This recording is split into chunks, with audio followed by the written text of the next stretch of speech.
Right, let's do it then. Let's dive into some of these other teams. Let's start with the winners, Gambit, who actually, I mean, this is the funny thing about this tournament. Listen, I get, especially if you work in the tournament, you get into the hype of the teams and the storyline, and then the storyline builds. It's like a pressure cooker, you know. And so if a team like this, I remember they did like a lower bracket run as well, because they got beaten bizarrely by, like, I think it was EG. So they did this like mad lower bracket run, obviously came to the playoffs. Then in the playoffs, they win the final. It was looking fucking easy in the final. Like, when you win in that fashion, we can talk all day long about the potential. Listen, everyone knows online they were monsters against like CIS teams, online qualifiers and stuff. They had this great streak when they were Gambit youngsters coming into Gambit where they chucked Hobbit in.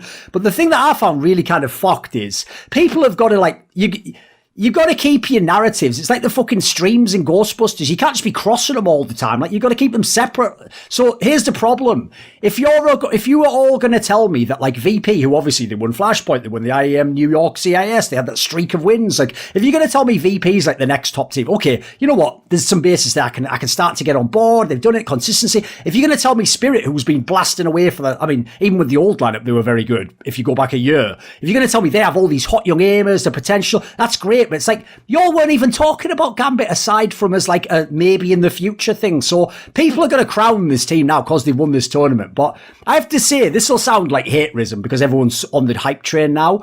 Aside from the final, which was some sort of really weird counter as far as I can tell, even map pool wise, they seem to counter VP. Aside from that game, mate, I watched a lot of games of them in this tournament where it was like, they're barely winning these matches. Like, you know, Shiro goes fucking mental, statistically out of the world, and then they win like 16-12 on each of the maps, you know. Like, I was actually shocked, aside from the inexperience of the players and the novelty of the narrative, as to why people were like, sort of like all in on Gambit. Like, where are you on this, Pim? I think they play good Counter-Strike. I think they play really good Counter-Strike, and obviously they do since they win a tournament of this caliber. I do get what you're saying, right? But you're an example of a fun example against Spirit. They won 16-11, 16-13.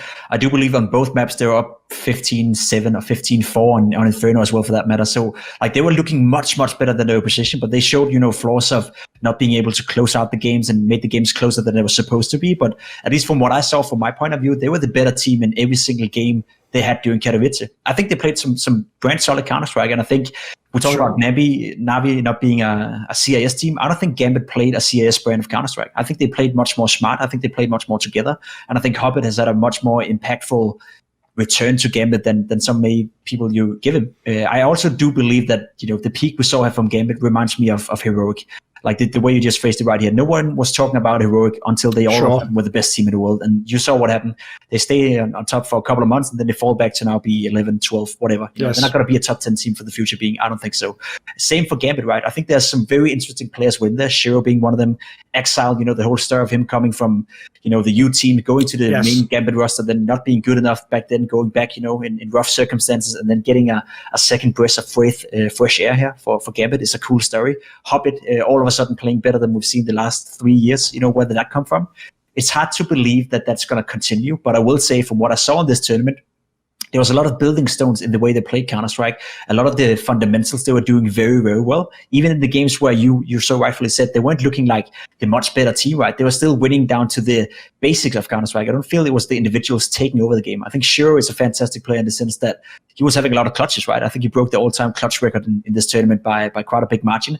He was not that aggressive. Like, he didn't have a lot of impact in the buy rounds as of a whole, but when he got impact, it was in the clutches. It was in the 2 versus 2s, 3 versus 3s. And I think I saw a lot of, you know, rounds where they have very clear defined roles, and you don't see that from a team like Spirit or VP for that matter as well, which maybe is a bit of a bad example when it comes to VP. But Spirit, for example, I think they are a complete fluke. I think the individual level they have can be very, very high, but there's no foundation behind them to build upon that. But I did believe, and I do think I saw that in Gambit, and I will say that I'd be surprised if they're not a top 10 team, a top 7 to 8 team within the next 6 months as well.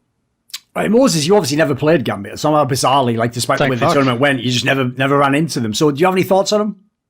I only from what I've kind of gathered from playing some practice games against him. I mean, the tournament, obviously, I think Pimp laid it out pretty nicely. I think obviously Man, the individual level that was hit by Hobbit was something fucking wild that we haven't seen in a while, and I think it kind of marks both Gambit and VP, and even Spirit to a certain degree.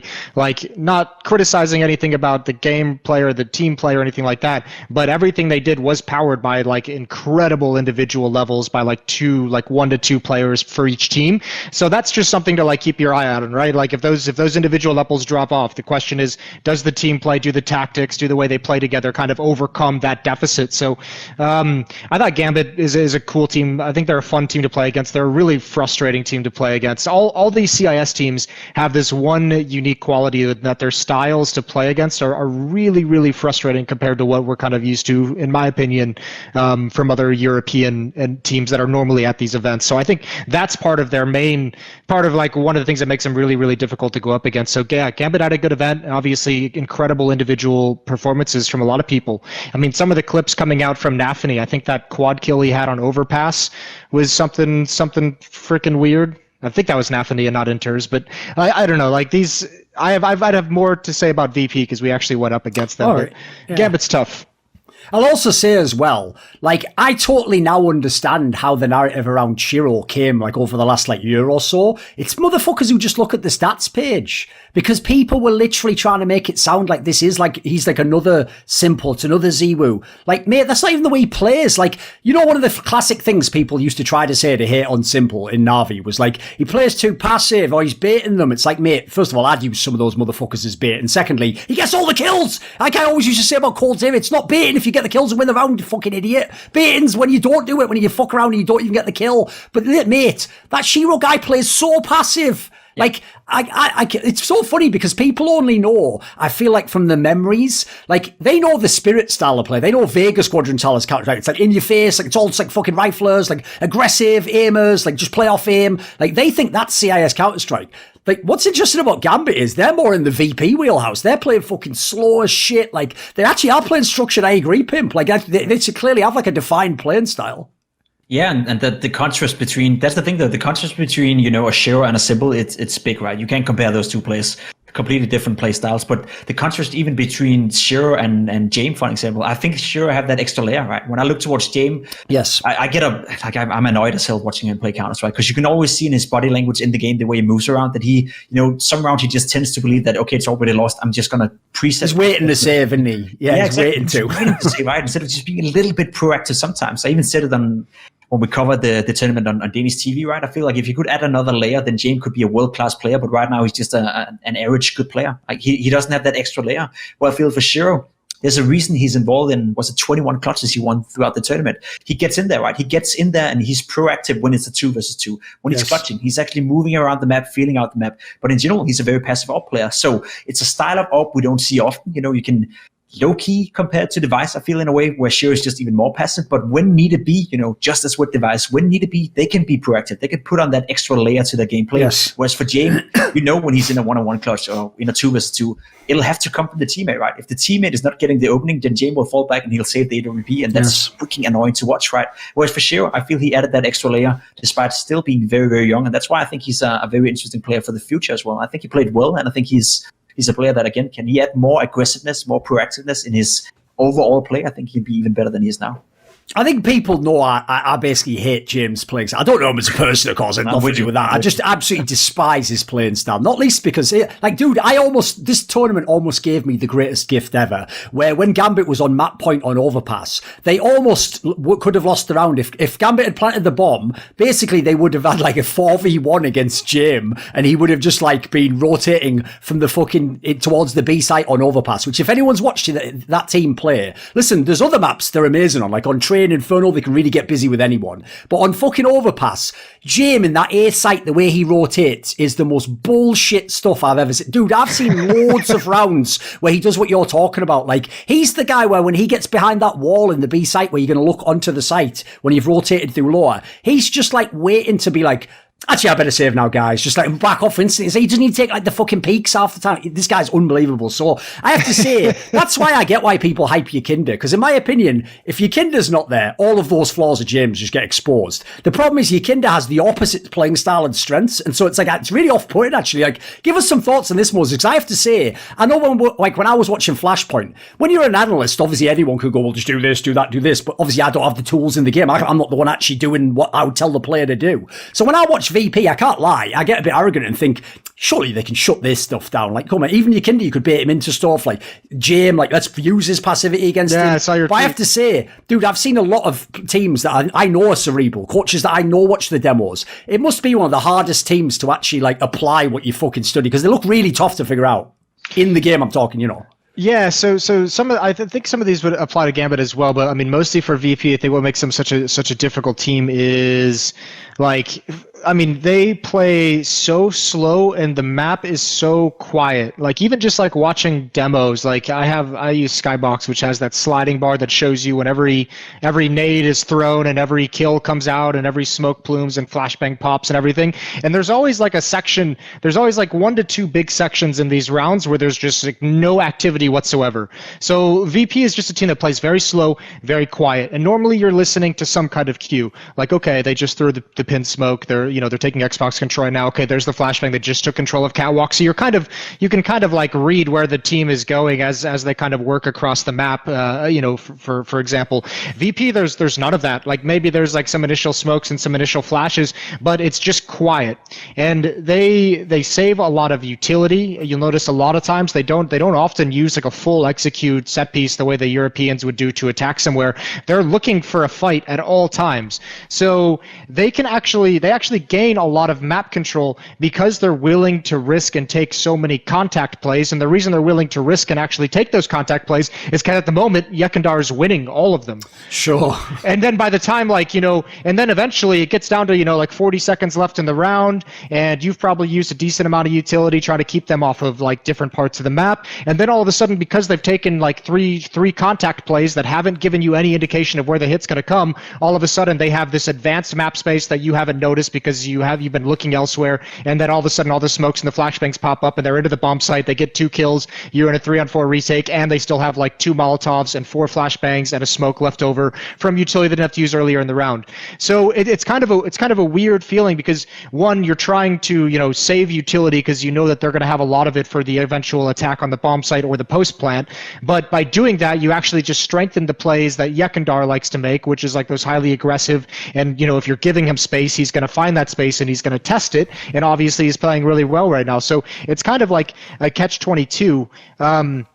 Not to mention, you don't always know where that attack is going to come from, right? You don't know if he's sliding up Catwalk or you don't know if he's actually sliding up a ramp. So he's, at the moment, just got a very good feel for the game and a feel for finding where the weak spot is in the defense and how much ground he can gain. So yeah, they're an odd team. And I mean, even that has to do, you want to talk about Yekindar versus Jane being complete opposite styles. Imagine having to play against like the hyper-aggressive Yekindar and realizing one of the best ways to stop those contact plays from being so aggressive is to, get in his face and not give him that much space to work with. But then all of a sudden you're peeking into Jame, who's being a fucking asshole in the corner, not moving for the past 30 seconds. So I mean, there's frustrating factors to it. And at the moment, I think the biggest problem that teams and European teams at the moment are going to have reading it, and ourselves as well, is what are the cues of when Yekindar is making a play? What are the sound cues that we get from most teams? What is the information that we get from most teams that lets you know that they're making this kind of a play or that they're moving into this part of the map?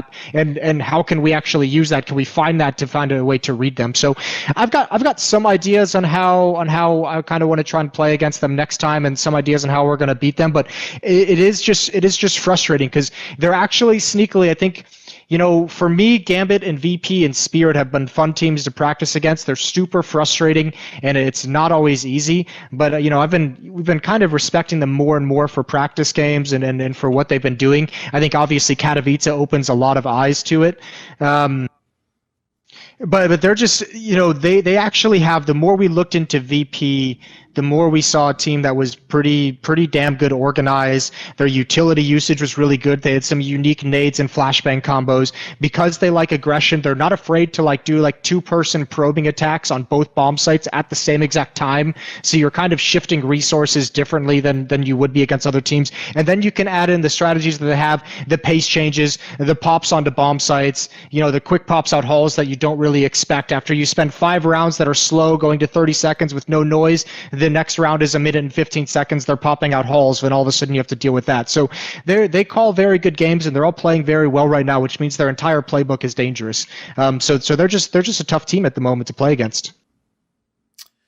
I have to say, like, I'm obviously never been a coach, but I feel like watching people just slow peak corners that James just holding with an offer must be the most frustrating feeling in the entire game. Like, isn't this what we talked about in the demo review? Like, I told you he'd be in these, like, dude, it's like a worse version of what teams must feel like when they tell everyone, right, Device is going to be in these positions, he's going to rotate over here, and then you just still get caught, like, your first 2 players. It's like, what the fuck is this?